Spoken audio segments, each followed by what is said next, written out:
What is it like to be extremely ugly? Walking down the street, you get stopped and questioned by the police. Clearly innocent, but treated like a criminal. These two men, with their extremely ugly faces, have become inseparable brothers despite not being related by blood. No matter where they went, their fierce appearance always instilled fear in others. The brothers were tired of the judgmental looks and misunderstandings, so they decided to buy a house in the deep mountains to live in seclusion. Unexpectedly, they encountered a gang of delinquents on the way. The leader was Songbin, a well-known South Korean athlete. Despite his harmless and gentle appearance, he was actually involved in drug use, bullying, and various other misdeeds. Unaware, Mina has always had a crush on Songbin. This time, she fantasizes about developing a relationship with him. The group of 6, consisting of 2 girls and 4 boys, plans to camp overnight. Youthful hormones are running high, creating an atmosphere filled with ambiguity. On the eve of their overnight stay, they shop for food at a supermarket. While Mina and her best friend discuss how to win over Songbin, the older brother of the 2 brothers unintentionally brushes past them. His sharp gaze and murder-like appearance instantly frighten Mina and her friend, leaving them too scared to breathe. Especially when the 2 saw that the older brother's shopping cart was full of various tools, they imagined scenes of a psychopathic killer's crimes. The 2 didn't dare to continue looking at the big brother and quickly left, pretending to be invisible. However, the next second, Mina saw a cute puppy and couldn't resist running over to play with it. When she looked up, she was met with the second brother's forced smile. The smile was so awkward that it scared Mina, causing her to fall to the ground. The second brother kindly tried to help her up, but Mina misunderstood and thought he had bad intentions, struggling desperately. The group of 6 immediately rushed over, ready to confront the second brother, but the commotion also attracted the big brother. With both brothers' unattractive faces together, they didn't need to say a word to intimidate the group of 6. The group, in a panic, found an excuse to leave, not daring to confront the brothers, and slinked away. The friends boldly speculated that the 2 men must be using their cute dogs to attract young girls, then kidnapping and dismembering them. The bespectacled man also thought that even if the 2 men weren't murderers, they definitely had a criminal record. Everyone agreed that they looked like bad guys. They couldn't help but tease the chubby driver, who was the most humble member of the group. The only reason Songbin kept him around was to have someone to do the chores. The chubby driver had long been unhappy with Songbin but didn't dare to speak up, so he silently endured their mockery. He was driving carefully but got distracted and accidentally hit a black goat on the road. No one felt any guilt for killing the goat. Instead, they found it amusing and worth documenting. They even joked about taking selfies with the dead goat. Mina thought everyone was too cold-hearted and suggested burying the goat out of guilt. However, everyone else thought Mina was overly sympathetic and didn't care about the death of an animal. After that, they drove away. Coincidentally, the 2 brothers and the group of 6 were heading in the same direction. Seeing a goat on the road, the second brother felt pity for the poor creature in the wilderness. Together with his elder brother, they wrapped the goat, intending to find a place to bury it. Unexpectedly, this scene was witnessed by an old policeman passing by.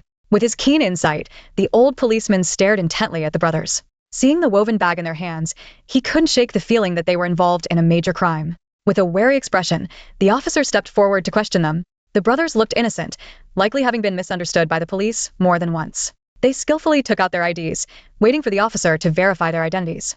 Once the young officer confirmed that they were neither fugitives nor had any criminal records, the senior officer reluctantly let them go. However, the old policeman still felt uneasy and kept asking about their whereabouts. The second brother, with an animated expression, explained that they planned to buy a house in the forest ahead to live a pastoral life. But no matter how ordinary the explanation, it seemed suspicious to the old policeman, thanks to the second brother's fierce appearance. The old policeman always felt they were planning to go deep into the mountains to commit murder. He instinctively pulled out his baton, startling the second brother. The police officer also noticed his own overreaction and couldn't help but remark how incredibly ugly the 2 brothers were. They were so ugly that it was hard to think of anything good about them. Despite their fierce appearances, their intelligence was as simple as a child's. They were always getting tricked. For instance, a real estate agent exaggerated the qualities of a house that hadn't sold in decades, making it sound amazing despite its dilapidated state. The naive second brother spent all his savings to buy it. The older brother was a bit angry because the house wasn't as bad as described. However, the naturally optimistic second brother believed that with some effort, it could still be a decent place to live. This house used to be Father Baker's residence. Many years ago, a goat demon haunted it. To this day, there are still formations in the basement to suppress the demon. Many years ago, a girl in the village was possessed by the goat demon.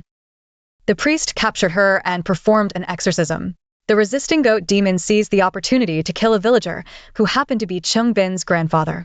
This act enraged the priest, and a silver bullet pierced the girl's skull, barely subduing the goat demon. Shortly after, the priest hurriedly left the residence, leaving only a book to his young apprentice, instructing him to guard the house and be vigilant for the possible resurrection of the goat demon. The book records that after 66 years and 6 months, 5 villains will sacrifice a goat to open the gates of hell. They will also become sacrifices. With the help of morally ambiguous people, the goat demon's resurrection will turn the world into a purgatory. The prophecies in the book come true one by one. The goat the brothers picked up on the road was accidentally buried in a nearby forest, triggering an ancient formation. 5 of the 6 members are exactly the 5 sacrifices. The goat demon is gradually awakening, trying to break through the formation and start a massacre. At this moment, the group of 6, unaware of the impending danger, were having a great time. Songbin, knowing about the haunted place because of his grandfather, showed off a talisman he bought for 10 million won to Mina. Unfortunately, the talisman seemed like a joke. Mina thought Songbin was too gullible to buy such a childish charm. However, this didn't stop her from being attracted to Songbin's handsome appearance. Songbin didn't particularly like Mina either, but as a seasoned player in love, he didn't mind. The guy with glasses mocked Mina's background, but Songbin thought it didn't matter since it was just a fling. Mina accidentally overheard their conversation. Feeling humiliated, she realized her dream of sweet love was just a joke to others. Upset, she went to the river to vent her emotions and accidentally fell in. The older brother saw this and immediately jumped in to save her. When they got ashore, he looked like a hero, and the younger brother admired him greatly. However, apart from their mutual admiration, no one else noticed their charm. Mina barely survived and, in a daze, opened her eyes to see the older brother's face, which scared her. Without listening to their explanation, her first reaction was to run away. In her panic, she slipped and fainted again. The brothers, determined to help her, carried her back home. This scene was witnessed by her best friend, who thought Mina was being kidnapped. Feeling powerless, she sought help from the group of 6 to rescue Mina. Everyone thought the brothers were tough and Mina wasn't that important, so they didn't want to get involved. But Songbin noticed his phone is in Mina's jacket, and it contains all the videos of his wrongdoings. If those 2 guys find it and use it to blackmail him, his career as a professional athlete will be over. In a few days, he is going to the USA to compete for the national team. He absolutely cannot let this happen. Mina is not important, but he will risk his life to get his phone back. The group discussed sending Little Fatty to report to the police. Little Fatty, who was eager for Chungbin and his group to get into trouble, couldn't help but gloat. While driving, a goat suddenly appeared on the road. Just as he thought he had hit another goat, it mysteriously appeared in the passenger seat. Terrified, he fought with the goat and then fled the car, leaving him mentally disturbed.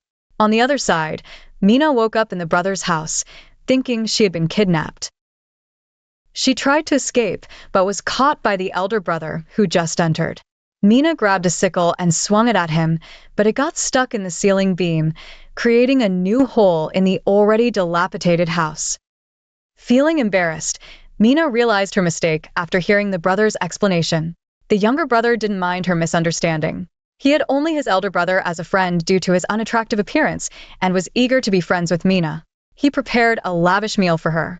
Mina cautiously took a bite and was amazed by the taste, discovering the younger brother's hidden culinary skills beneath his rough exterior. Following the principle of reciprocity, Mina is responsible for washing the dishes. The scene of the 2 fighting over it is seen by the man with glasses, who is secretly lurking outside the house. Although it appears to be a harmonious scene, the man with glasses imagines that Mina has Stockholm Syndrome and is forced to cooperate with the criminal. The man with glasses grew increasingly anxious. Meanwhile, the big brother, distracted while working, accidentally disturbed a wasp nest. He ran frantically, still holding the chainsaw, trying to escape the wasps. The man with glasses mistakenly thought the big brother had discovered him. Terrified, the group of 6 scattered in panic. Before they could figure out what was happening, they saw the leader chasing the man with glasses with a chainsaw. Thinking their cover was blown, they ran wildly after the man with glasses. In the chaos, the girlfriend got separated from the group.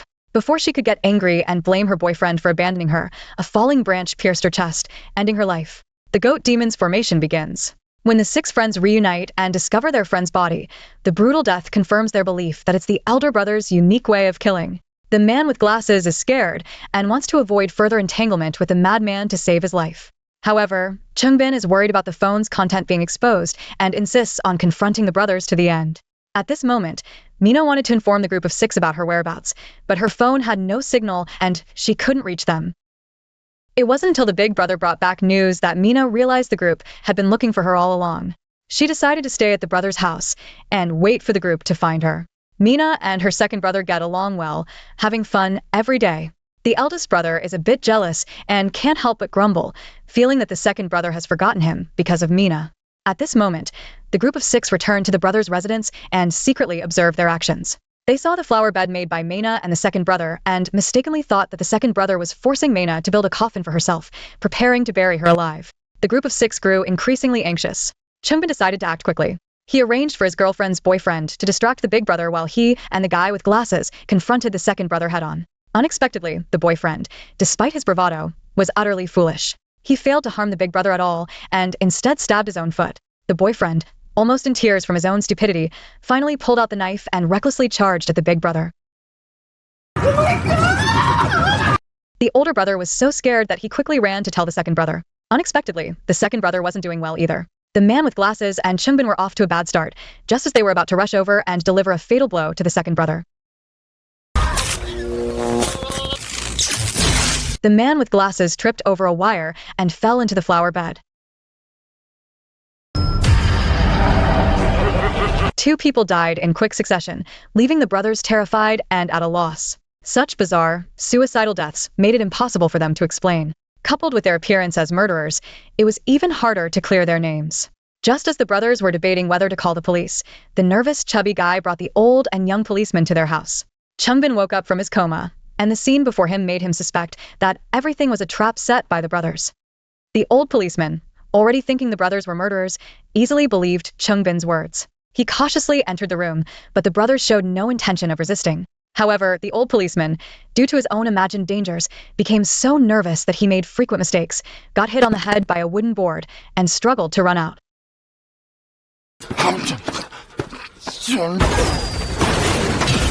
Chungbin has gone completely mad. He grabbed a gun, ready to fight the brothers. They hid in a room, but the dog was used as a hostage by Chungbin to force their surrender. The second brother couldn't stand the dog being held hostage and teamed up with the elder brother. The big brother went to rescue the dog, but unfortunately, his fighting skills didn't match his appearance. He was caught and beaten up by Chungbin. The second brother and Mina rushed to save him. Mina explained to Songbin that the two guys weren't bad people and that everything was an accident. Songbin didn't care at all. He just wanted his phone back. He coldly thought that so many people died because they were too foolish. Mina stared at Songbin in disbelief. The chubby guy, already dissatisfied with Songbin, knocked him down with a stick and ran into the woods, fearing Songbin's revenge. But then, he quickly ran back. His best friend had turned into a puppet of the goat demon and was searching for the remaining sacrificial targets. Chungbin remembered his grandfather's story and, ignoring his revenge on the brothers, wanted to find the gun with the silver bullet to protect himself before the goat demon found him. As soon as he stepped out, he encountered the now puppet-like Fatty. Fatty twisted his neck 360 degrees, scaring Chungbin out of his wits. He immediately took out a talisman. The brothers looked at the childish talisman in confusion, unable to believe that they had spent millions on this thing. Even the goat demon was stunned and couldn't be bothered to mock them. It directly took Chungbin's life. The underground formation fully activated, and the goat demon completely awakened. The young apprentice sensed the danger and rushed to the old house to catch the ghost. Unfortunately, the apprentice was not skilled enough. He chanted incantations to corner the goat demon but almost got counterattacked because he didn't use salt to create a barrier. The goat demon summoned all the dead. The corpses that were lying still on the ground suddenly became hideous and charged at them.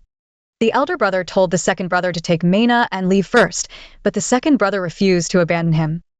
The two brothers risked their lives to buy time for Mina and the apprentice to escape. Mina was deeply moved. The apprentice knew that running away was futile. The only solution now was to find the silver bullet and shoot it through the goat demon's head. Only by doing this could they have a chance to survive.